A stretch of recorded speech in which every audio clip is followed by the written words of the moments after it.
Hi everybody, thanks for watching this. I wanted to tell you this is a little time sensitive. Greetings, dear ones. I'm Kryon of Magnetic Service.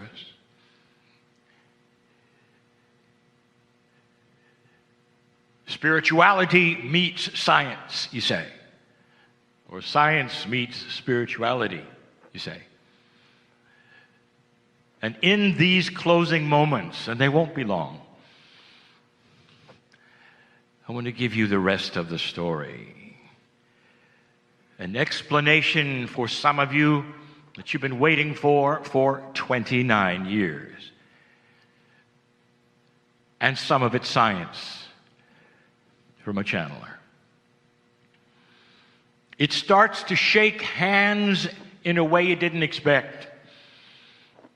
It creates a coherence of consciousness and belief, understanding of something that so many had no idea of. No idea. I present in just a moment even a question to the science. The ones who are here, the ones on the stage, and I take it to another level. I'm asking my partner to go slow because I want this to be correct. 29 years ago, when my partner started to channel Kryon, me, this consciousness in the field, which represents perhaps the voice on the other side of the veil that perhaps is connected to a higher source, perhaps even that which is the creative source. 29 years ago. And when I came in, I announced to my partner that which he didn't understand and those around didn't understand. Comical to some, to many, even to my partner for a while. I was the magnetic master. He laughed. He didn't understand. He accepted it. He didn't understand. And now I'll tell you what it means. Dear ones, the scientist Greg, who just left this stage, pointed out something absolutely remarkable. Proof, absolute proof, that human consciousness changes physics. That is a metaphysical reality now. It used to be postulated by those who would call themselves the pseudoscience of the New Age. And now the satellites operated by the government have shown it to be true.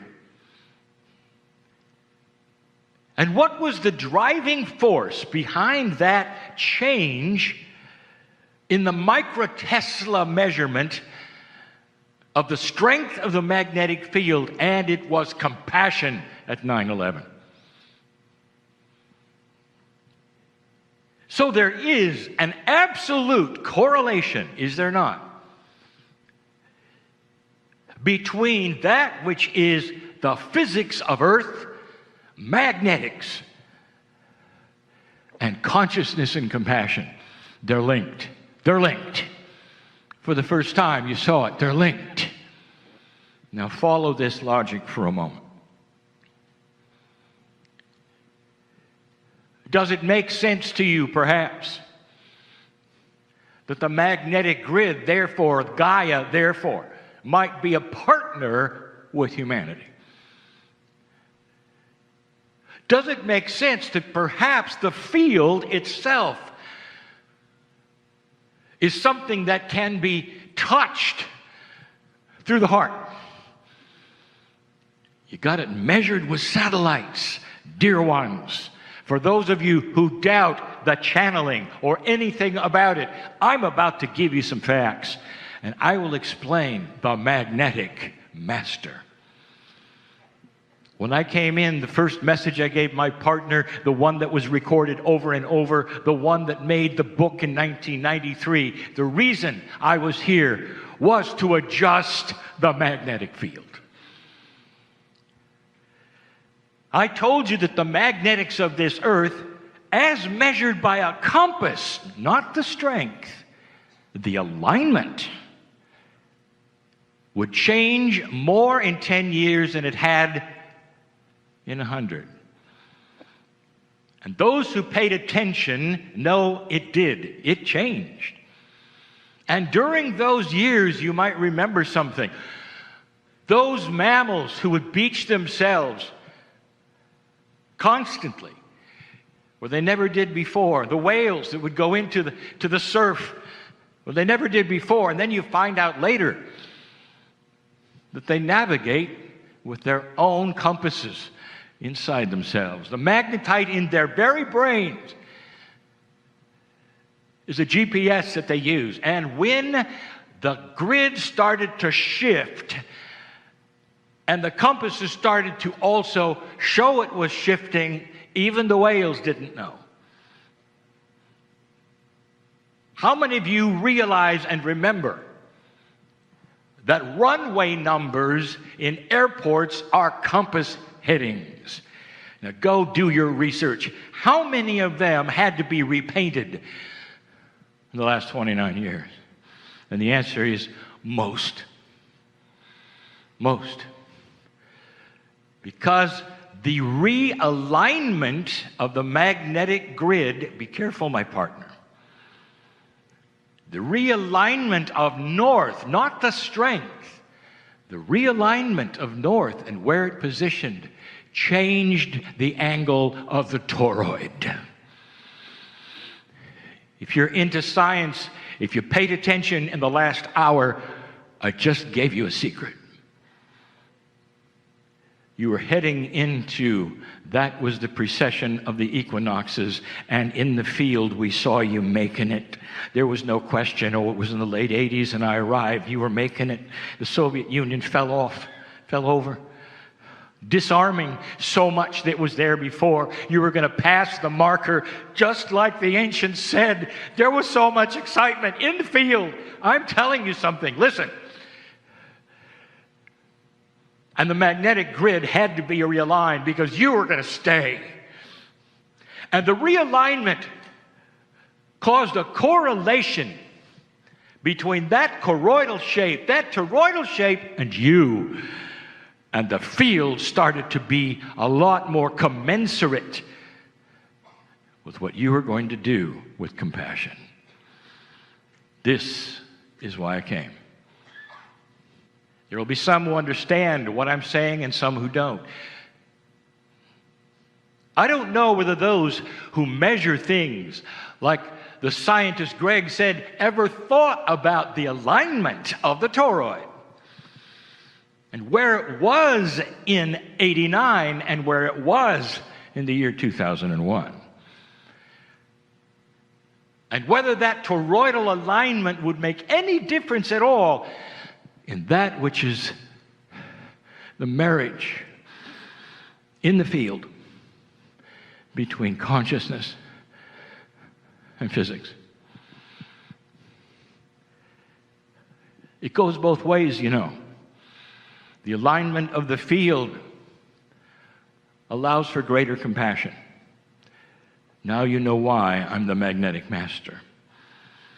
What does that tell you about what possibility it is that I exist as I exist, or that my message is my message, and what is it if it is true, and if all of this channeling business is real, what does it tell you the message is? And that's the second and last part of this message. It tells you that whatever you want to say about spirit or God or source, whatever you want to say about it, it is paying attention, because it is inside every single human being, and it wants to coordinate everything on this planet so that you'll find it and know it's there, so you'll find it and know it's there. That realignment is so you could see it and work it and get to this place in the hero's journey called peace on earth. quicker than you could before, ever before. This alignment is new. No other civilization had this alignment. Now you know who I am. I continue the rest of the story. The scientists can only bring you to a certain place. The best of the best. Smart as they are, they can only bring you to a certain place. It can explain. The charts and the graphs can show the field is real. It exists. It may even be stronger today than ever before. Now that's supposition, but I will tell you it is because of the realignment of the toroid. But they can only bring you to one place, and they can tell you about it. They'll talk to you about the coherence. They'll talk about the strength of the coherence. They'll talk about what the field might be, the timelessness of it. How can you have something all around you that is timeless when you are in a linear time frame? How is that possible? And I'll ask you this: do you believe that God is all around you? Do you believe that there is a multidimensional force, if you want to call it that lives with you, inside you, that you call God or Spirit and knows your name? And the answer is yes. You do. You wouldn't be in the audience otherwise. And so the explanation of the field starts to sound like the explanation of Spirit, doesn't it? Just a little. They only can take you to one place. They talk about the void. What is the void? They want to put you in the void with meditation so that you can at least understand that there is a place you can go to which has love in it. But they can only take you so far. I want to take you the rest of the way. I can do it if you believe it. If you're tapping your toe and hardly wait to go to dinner, this isn't going to work for you. Give me 3-4 minutes, just a few minutes, to try to explain to you what actually is in the void.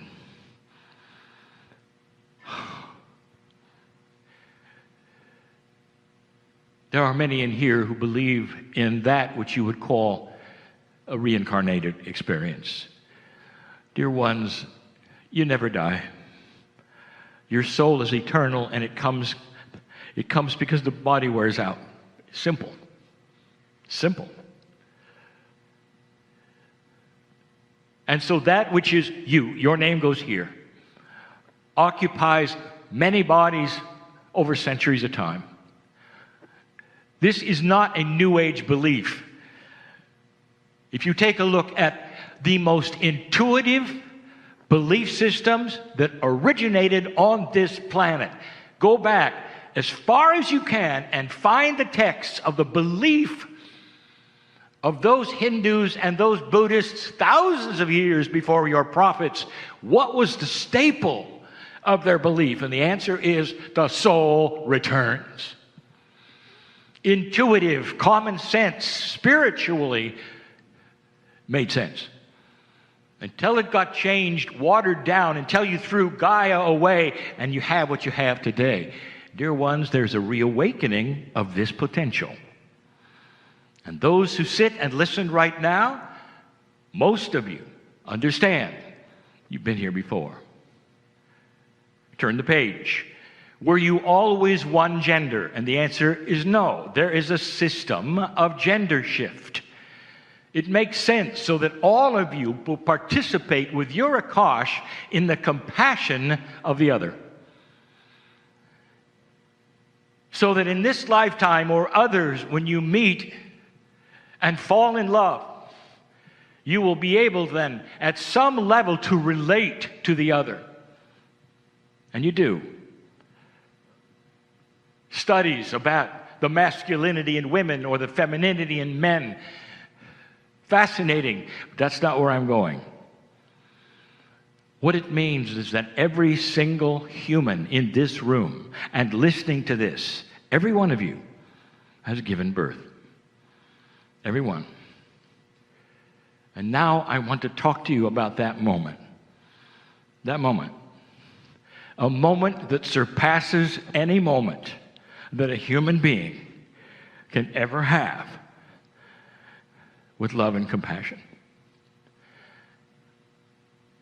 When the mother first looks at the infant that has just emerged from her, the soul which awakens and takes those breaths, and looks into the eye of the infant, if you could measure it, everything lights up. If you could measure it, the field can be felt by those in the room. They'll never get used to it. Ask those who deliver children. They never get used to it because that is so infectious. Love and compassion of that size. You look into the eyes of the infant for the first time. What do you say? Mom, what could you say? What could you say? Welcome to earth. I'm going to be with you all your life. You're going to say that. It says, I'm going to protect you. I'm going to love you. I'm going to do everything I can to keep you here. There is no measure to this. If you had a love meter, it'd be broken. There's no measure. Now, if you can participate in this just for a moment and go there just for a moment, whether you're male or female, you'll all experience this. Emerging from you, life, put on your chest, open its eyes, and there he or she is. Oh. Now, I want you to double that feeling. I want you to triple that. I want you to square it. I want you to put it on the Richter scale. I want you to logarithmic it. And then you'll know a piece of the love that is in that void. Coming from that which some don't even believe exists, and that is a central creative force that has put you here, not by accident, who knows your name, loves you unconditionally, and knows of your magnificence, and looks into your eyes, waiting for you to open them. Waiting to say, I know you, I'm going to take care of you. I don't want you to be sick. Until your last breath, I'll hold your hand and love you so much that you'll be safe for life. The scientists can't go there. They just aren't allowed to. They're not allowed to go there with the charts and the graphs and all that they have, but I can, you see. I'm a channeler. Lee is a channeler. I'm Kryon. And here's what I want to tell you.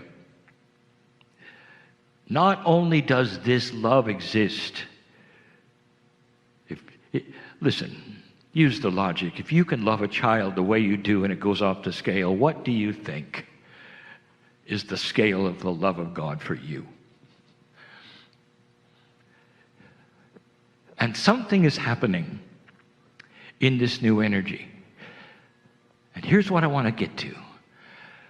This love, this amazing discovery that there is a hand out and waiting for you to take it with free choice. This discovery that you have to make is stronger in this energy because of this realignment of this grid, because of this angle of the toroid, in this science, in this coherence than it's ever been before.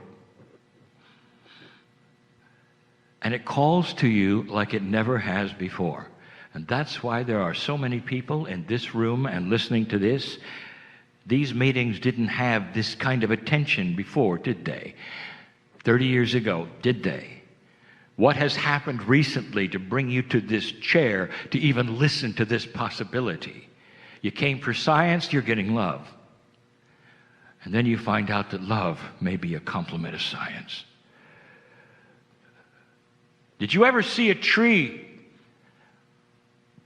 that had the sunlight just perhaps coming in a certain way, and and only for a little while, and you see the tree then, over a period of years, start to bend to the light.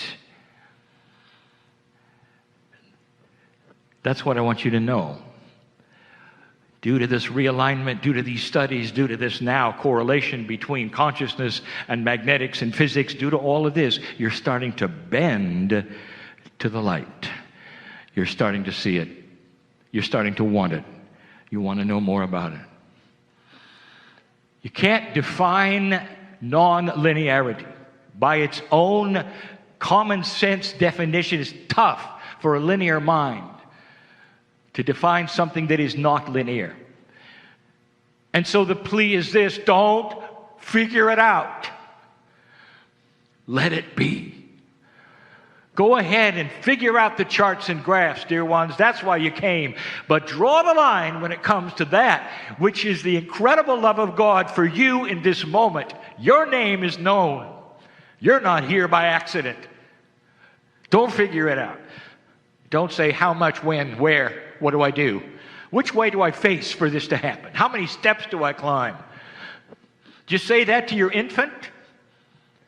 Looking in his eyes, her eyes, and just say, I'm going to take care of you, but you're going to have to do some things for me. No. No. And neither did God when you were born magnificent in this planet. Neither did Spirit, neither did this central creative source ever look at you and said, I would love to love you completely, but you got to go over here, you got to know this person, you got to do this, you got to join this. That's not the way it works. I want every one of you, as I close right now, to understand the reality of this message. You have seen the tip of the iceberg all these days with all of these charts, the graphs, the proof over and over that you can change you biologically, conscious, proof after proof after proof. And now, the rest of the iceberg, you've got help. Not just help. Does it make sense that if the peace of God in you is really the peace of God, if it's really there, it belongs in the field communicating with a parent who has opened its eyes and looked at you and says, I'm going to take care of you as long as you live. Now, in the next life, take my hand. Come on, take my hand. Try it. See what it's like. But that's the free choice. To cognize what I'm saying or not. The same number of angels will walk out with a doubter as the one who is healed in the chair right now. I know who's here, and I know who's walking out different. And this completes the picture of this particular entire series of meetings. It completes it. It's a circle. All saying the same thing. The science and the spirituality, someday there'll be a word that encompasses both. Because the Creator made you and this planet just like you are, knows who you are. But the love and the compassion that is there when you bend toward it just a little bit, it's so infectious. It's like when you bend toward it, it lets you reach out and take your hand, and you'll never forget it. You'll never forget it. You'll never forget it. And you'll never be the same. That's why I came. Perhaps that's why you came too. And so it is.